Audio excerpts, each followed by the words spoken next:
Ketika Anda mensifati Allah, Dia yang menghidupkan. Sudah itu tanamkan, sehingga ketika kita mati, santai saja. Kenapa santai? Allah punya cara menghidupkan kita. Zaman kita hidup juga gak tahu caranya ngelola jantung, ngelola paru-paru. Kamu juga gak tahu ngelola oksigen yang tidak beracun, tidak mengandung polusi. Tahu-tahu hidup.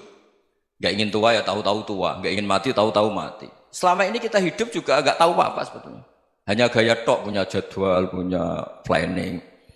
Kalau kamu bisa menentukan pilihan Anda, pasti Anda istrinya cantik, 4 neriman semua, kona'ah semua. Nyatanya enggak kan? Ada 1 jelek, cerewet. Oh itu kan, nyatanya enggak bisa apa-apa Anda kan?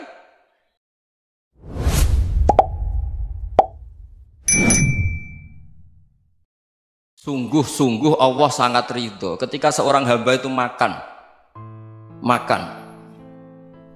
ketika sesuap nasi dia muji Allah, ketika minum seteguk nasi dia muji Allah. Itu kalau orang diridhoni Allah itu wali betul. Itu untuk jadi wali itu gampang. Kamu makan ridho, kamu nginjak buminya Allah ridho seneng, kamu hidup keseharian aman seneng. Nah ini supaya sampean kita semua ngaji betapa panduan Rasulullah untuk menggapai ridho Allah itu banyak yang keseharian sekali. Saking kesehariannya banyak dalam hadis dan itu sahih. Nabi menyebut hal-hal yang keseharian. Hatta ma tas'alu fi imra'atika, kamu punya uang kemudian istri kamu bisa makan itu ibadah. Bahkan sebagian ibadah itu dicontohkan Nabi yang akhirnya diprotes sahabat. Yaitu wa fi buti ahadikum sedekah, kamu menggauli istri kamu itu ya sedekah. Sampai sahabat bilang yang benar ya Rasulullah. Ayati ahaduna syahwatahu wa huwa lahu ajrun. Masa urusan biologis, urusan syahwat kemudian dia dapat pahala. Nabi menjawab, alaysa law wada'aha fi haramin akana alaihi wisrun. Bagaimana kalau dia meletakkan ke yang tidak benar, itu kan dosa. Nah, hal-hal seperti ini yang saya ingin teman-teman semua. Saya juga agak ingin ngaji demi Anda juga agak ingin. Itu dosa sekali ngaji kok pesanan kelompok tertentu itu gak boleh. Islam itu untuk semua. Jadi ya cuma karena di depan saya jenengan ya seakan-akan jenengan korbannya. Itu ada ilmunya dalam usul fikih itu. Jadi orang itu harus ngaji usul fikih. Nama yang disebut, mungkin Mas Sufyan masih ingat zaman ngaji usul fikih. Nama yang disebut itu tidak jaminan sebagai prioritas perintah. Jadi misalnya gini, kebetulan yang di depan Nabi itu Abu Dzar. Nabi ya bilang, ya Abu Dzarin ini uhibbuka misalnya, atau ya Mu'ad ini muhibbuka, atau ya Abu Hurairah ini muhibbuka misalnya. Banyaklah riwayat yang Nabi nyebut ya Abu Dzarin, ya Mu'ad, ya Abu Hurairah. Kemudian misalnya Nabi meneruskan khitab, ini uhibbuka, saya mencintai kamu, fakul dubur sholatin, atau sebagian riwayat disebut falatadaan la dubura kulli sholatin Allahumma inni ala dzikrika wa syukrika wa husni ibadatik. Saya mencintai kamu, siapa saja, Mu'ad bisa, Abu Dzar bisa siapa. Saya mencintai kamu, mohon kalau habis sholat kamu jangan lupa wiridan Allahumma inni ala dzikrika wa syukrika wa husni ibadatik. Ya Allah, tolong kami permudah supaya mudah ingat Engkau. Anda tidak bisa mentang-mentang, wong nama saya Parmin, nama saya Purnomo, itu yang diperintahkan Mu'ad misalnya. Jadi yang disebut satu, tapi khitab itu untuk siapa saja. Saya teruskan. Jadi saya mohon semua kita melakukan kebaikan itu, kalau dalam kaidah fikih disebut al yakin la yuzalu bisyak. Banyak kebaikan yang kebenarannya itu 100%, tidak punya efek samping ke pihak lain, ke kelompok lain, ke komunitas lain. Itu tadi misalnya Anda makan dan itu murah sekali, hanya butuh 1 piring, setiap punyaan kamu muji Allah, setiap minum kamu muji Allah. Itu redaksinya Rasulullah SAW disebut Allah sangat ridho ketika seorang hamba makan kemudian dia memuji Allah, atau minum kemudian dia muji Allah. Logikanya gampang, negara seperti ini yang kamu harapkan bentuknya kayak apa, mertua, ipar, komunitas, tetangga, itu nyata terjadi itu kan belum pasti. Sementara yang mesti terjadi adalah kamu butuh makan, kalau tidak mati. Butuh minum, kalau tidak mati. Butuh bumi yang nyaman ditempati, kalau tidak kita juga mati. Sebab itu Allah kalau menyebut nikmatnya itu hal-hal yang keseharian. Alladzi at'amahum min ju'. Allah itu siapa? Allah itu yang menciptakan kamu bisa makan.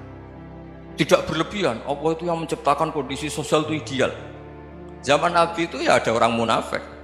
Orang-orang pilihan Allah itu juga diuji orang sekelilingnya yang macam-macam. Semua diuji sesuai konteks zaman dan waktu. Nah, tapi ada ibadah-ibadah yang selalu disarankan Nabi. Sampai Nabi itu pernah ditanya, ayul islami khairun ya Rasulullah, Islam terbaik itu gimana? Jawaban Nabi itu unik, it'amut ta'am. Islam terbaik itu ya makan-makan, jangan santai-santai. Ketika Allah menyebut beberapa kebaikan, falak tahamal aqobah wa ma adrokan apa? Mal aqobah. Terusannya apa? Fakku raqobah. Terusannya apa? Au it'amun fi yaumin di masubaya, atau acara makan-makan itu juga Islam. Kenapa? Ya bayangkan kalau tidak ada makanan kita mati kan.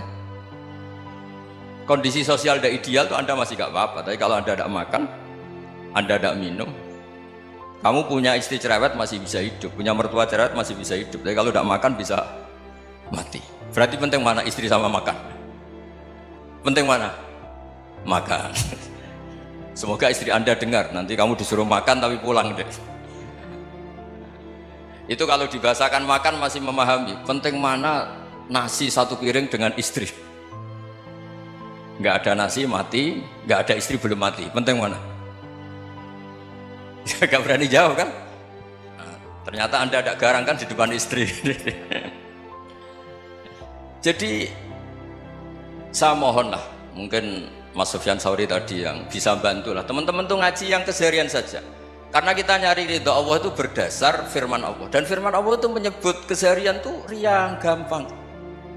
Yaitu tadi misalnya wa min ayatihi manamukum bil laili wan nahar. Termasuk ayat-ayat Allah itu kamu tidur. Maka dulu itu ada guyonan, ada tokoh Mu'tazilah, kelompok dalam Islam yang berpikir manusia itu bisa menentukan ikhtiarnya sendiri. Karena saya bisa duduk, ingin duduk, ingin berdiri, berdiri. Karena kelompok ini nggak terima kalau semua kehendak Allah, nanti bagaimana kalau semua kehendak Allah kok ada hisab ya, ada sanksi. Lucunya itu dia akhirnya, ini cerita ya, mencintai seorang perempuan cantik sekali. Dan itu dia menjadi ahli sunnah itu oleh hal-hal yang sepele. Karena istrinya cantik, ya namanya suami istri itu hubungan intim. Terus ditanya, Mas masih ingin lagi? Masih. Silahkan diulang lagi. Wah ya tidak bisa. Katanya manusia bisa menentukan yang diinginkan. Itu tobat itu. Itu nggak bisa ditobatkan Mas Sufyan Ats-Tsauri. Orang cantik yang mudah nobatkan orang itu orang cantik. Segampang itu. Akhirnya kita tahu, makanya kalau dalam kitab Hikam itu disebut al-aqil mayyakul madza yaf'alu wa hubi wal ghafil mayyakul madza af'al. Orang yang punya akal karena sadar ini wilayah Allah, semua milik Tuhan. Itu dia tiap hari berpikir, besok Allah akan melakukan apa terhadap dunia ini. Kamu merencanakan sesuatu mau plesir, ternyata gempa. Mau wisata ke Rusia, ternyata perang. Kamu tidak pernah tahu apa yang akan terjadi besok. Wa ma tadri nafsum madza taksibu ghadan. Tapi anda semua kita ini sering punya jadwal permanen. Makanya saya kalau diundang siapa saja, bisa takdir. Yang jelas Gus ini acara penting. Ya masih acara penting nak pangeran ngersakno piye? Kowe ape dadi pangeran? Kamu kok mau jadi Tuhan? Itu kadang ya kiai. Penting Gus acara ini jenengan harus memastikan bisa. Loh kamu itu yang ngajarin tauhid, sesuatu itu biadillah kok bilang-bilang apa pasti. Kalau maksa terus tak tobatkan loh kamu kata saya. Ya kalau gitu Gus bilang insya Allah. Wah itu hati saya, fisik saya, roh saya sudah bilang insya Allah. Tidak usah kamu latih kata saya. Nah hal-hal tauhid keseharian itu gampang sebetulnya. Wal ghafil yaqulu madza af'al. Tapi orang yang lupa Allah dia setiap hari bilang besok apa? Kita bisa melakukan apa? Seakan-akan dia itu aktor, dia penting, dia subjek permanen, dia. Padahal kita ini hanya objek kehendak Allah Subhanahu wa taala. Karena kita yakin sesuatu yang terjadi di alam raya ini kita tidak bisa apa-apa. Makanya saya sering ngaji, sering bilang saya, ketika Anda mensifati Allah, dia yang menghidupkan. Sudah itu tanamkan, sehingga ketika kita mati, santai saja. Kenapa santai? Allah punya cara menghidupkan kita. Zaman kita hidup juga gak tahu caranya ngelola jantung, ngelola paru-paru. Kamu juga gak tahu ngelola oksigen yang tidak beracun, tidak mengandung polusi. Tahu-tahu hidup. Gak ingin tua ya tahu-tahu tua, gak ingin mati tahu-tahu mati. Selama ini kita hidup juga gak tahu apa-apa sebetulnya. Hanya gaya tok, punya jadwal, punya planning. Kalau kamu bisa menentukan pilihan Anda, pasti Anda istrinya cantik, 4 neriman semua, qanaah semua. Nyatanya enggak kan? Ada 1 jelek, cerewet. Oh itu kan, nyatanya enggak bisa apa-apa Anda kan? dan kamu bawa mati lagi. Itu kan istri Anda juga gitu, punya keinginan punya suami yang ganteng, yang jabat, yang riman, yang enggak poligami, ya tidak kesampaian juga. Kalau kita ngitung tingkat kegagalan kita itu gagal terus, ya kan? Nah, terus ingat Allah, mada yaf'alu wa bi.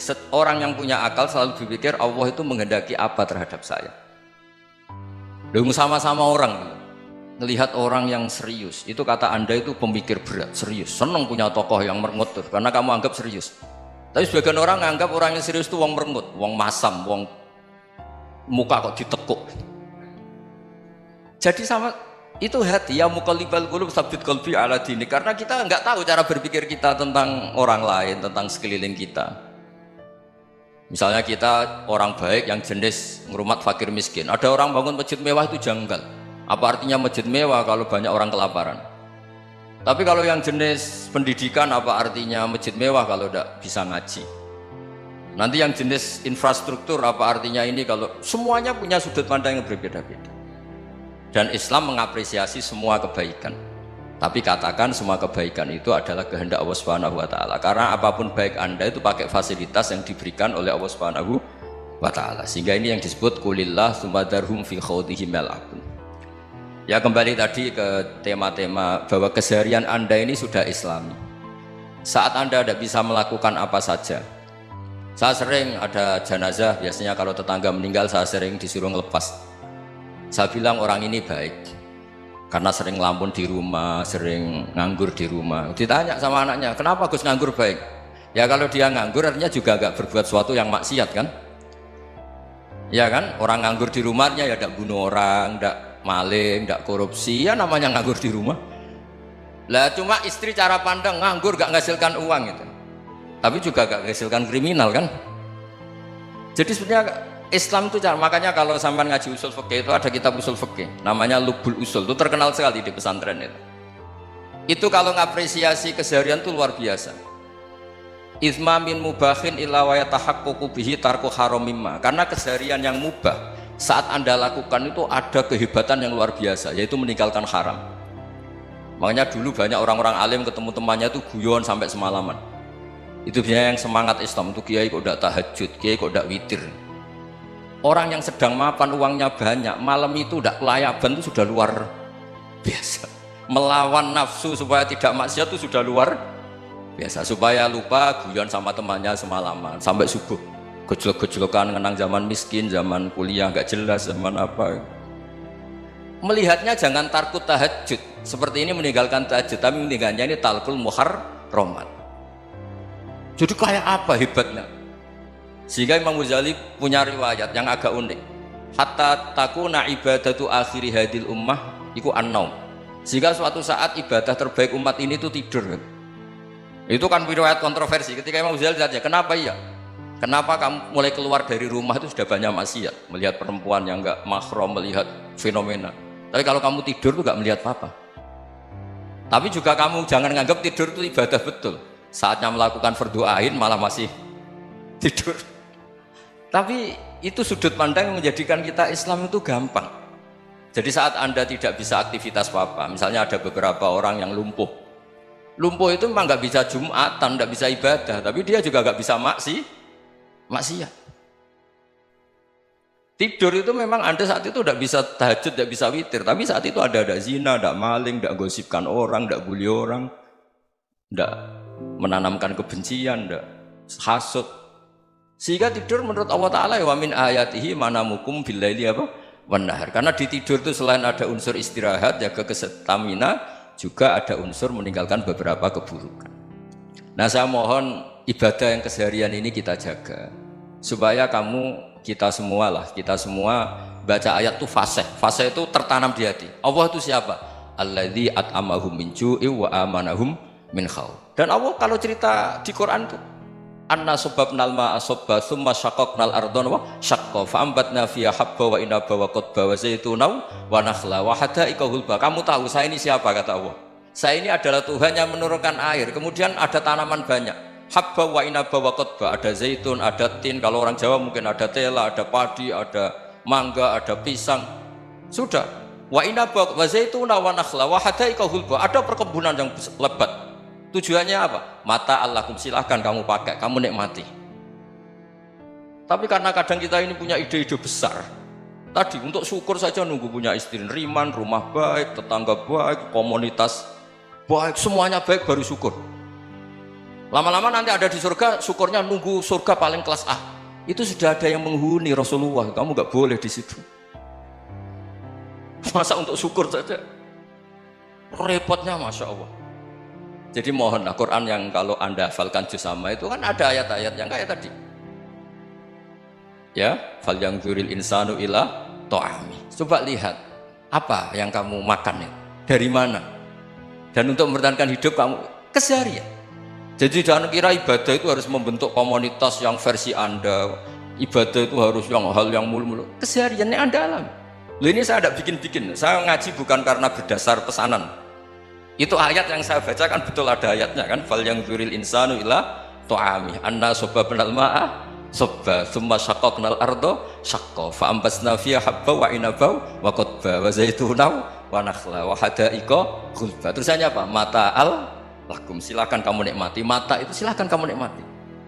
Ya kayak sampean dikasih hidangan ya makan. Ya sudah makan, habis makan ya minum, habis itu ngantuk ya tidur. Ya sudah normal-normal saja. Kayak apa indahnya Islam. Tapi Anda mencari Islam yang gimana lagi? Nah itu yang diajarkan guru-guru kita, diajarkan sanad kita sampai Wali Songo, sampai Rasulullah SAW. Bahwa pada akhirnya ada jihad, ada perang. Itu dulu memang perang, bukan membunuh, beda. Dulu kita dijajah Belanda ya perang, dan itu normal karena kita dijajah. Jadi ketika orang lain ingin baik sama kita, wa in ahadum minal musyrikin astajaruka ya fajirhu hatta yasma'a kalam Allah. Kalau mereka ingin baik ya kita baik. Makanya ada istilah musta'man, mu'ahad. Kalau mereka ingin damai, berdampingan dengan kemajmukan ya itu yang lebih baik. Karena memang Islam menghormati proses perdamaian. Wa in janahu lis-salmi ya fajnah lah. Kalau ingin damai ya kita harus